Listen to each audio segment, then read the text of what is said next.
Shadow and curse. Sophia found herself in a vacuum after the death of her father. She had struggled with loneliness all her life and withdrew into herself after the loss of her mother at a young age. Her relationship with her father had never been close, but his absence created an even greater void in Sophia's life. When she learned that her father had left her the mansion where she was born and raised in his will, she didn't know how to feel. This house, which she had not seen for a long time and which held foggy and disturbing memories of her childhood, now belonged to her. The mansion was located in the middle of a wooded area, far from the town. As soon as Sophia stepped inside, she felt the memories echoing in her mind. She remembered the uneasiness she felt as a child in the dark corners of the mansion. Her father had warned her at every opportunity to stay away from the basement of the house. As a child, Sophia couldn't make sense of it, but as she grew older, she began to think that the house itself was hiding a secret. When she opened the huge door of the mansion, she was greeted by cold air and the smell of dampness. The furniture was covered in dust and the carpets were damp. But what was most disturbing was the ominous silence that emanated from every corner of the house.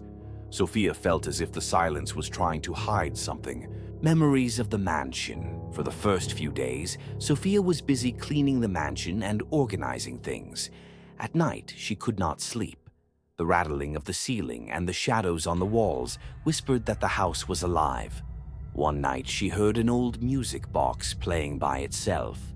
He remembered this box. It belonged to his mother. When he picked it up, he noticed an inscription engraved on the inside of the lid. "They are watching us." These words struck fear into Sophia.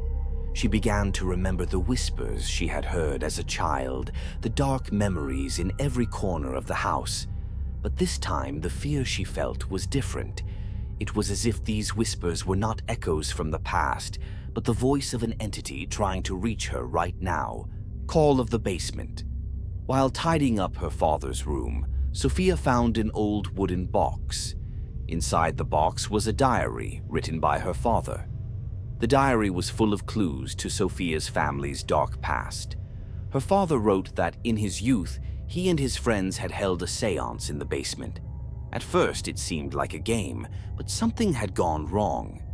That night, they communicated with an entity in the basement, and it never left them. Somewhere in the diary, these sentences were written. "The chest traps it. But you don't know how powerful it is. Our family is now under its curse. I couldn't explain what happened to your mother, Sophia. I hope you never read this." Sophia did not go near the basement for several nights after reading these words, but the light seeping under the door and the whispers she heard drew her there. One night, unable to resist, she decided to go down to the basement. He took his flashlight and slowly opened the door. As the cold air hit his face, a chill ran down his spine. As he went down the stairs, the light from the lantern cast strange shadows on the old stone walls. In the corner of the basement, there was a round table with lit candles and strange symbols carved into the floor. But his eyes fell on the chest in the center of the room. The awakening of being. Sophia's heart beat faster as she approached the chest. The chest was a box made of old wood with rusted iron rings. Incomprehensible symbols were carved on it. As she lifted the lid, a shrill scream from inside filled the entire basement. Sophia stumbled backwards and fell to the floor.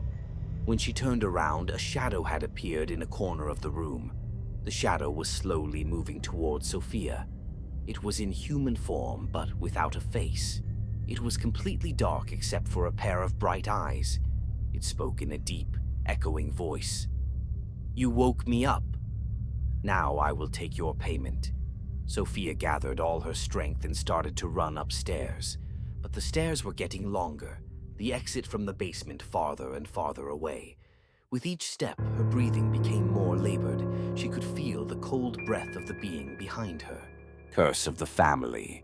In the morning, Sophia somehow woke up in her own room, but it couldn't have been a dream.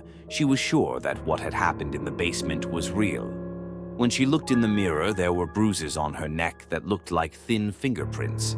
She was determined to find out more about the history of the mansion. She went to the library in town and started researching her family's history.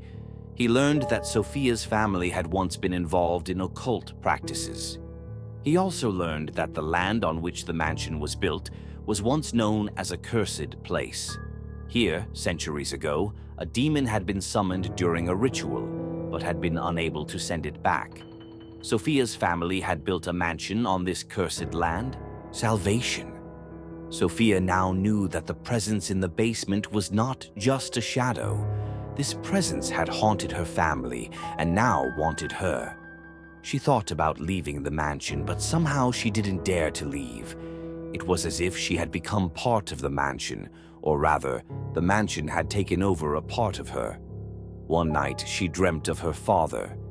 "You have to lock her back in the chest," he said. But the task was more difficult than Sophia thought. Opening the chest had increased the power of the entity. Every night she began to have nightmares more often. Objects in the house moved on their own. Sophia decided to prepare a ritual using the symbols written in her father's diary. But she knew that during this ritual, the entity's physical form would be fully revealed. She thought about how great the risk was, but she had no choice. Finally, he went down to the basement and started the ritual. He drew the symbol on the floor, lit the candles, and opened the chest. When the entity appeared, the air in the basement seemed to be almost completely sucked out. Sophia completed the ritual, trembling with fear. With a final word, the entity cried out in pain and retreated into the chest. When Sophia went upstairs, she knew that nothing was the same anymore. But the silence of the mansion did not disturb her this time. Perhaps she was truly free, or at least she wanted to believe so.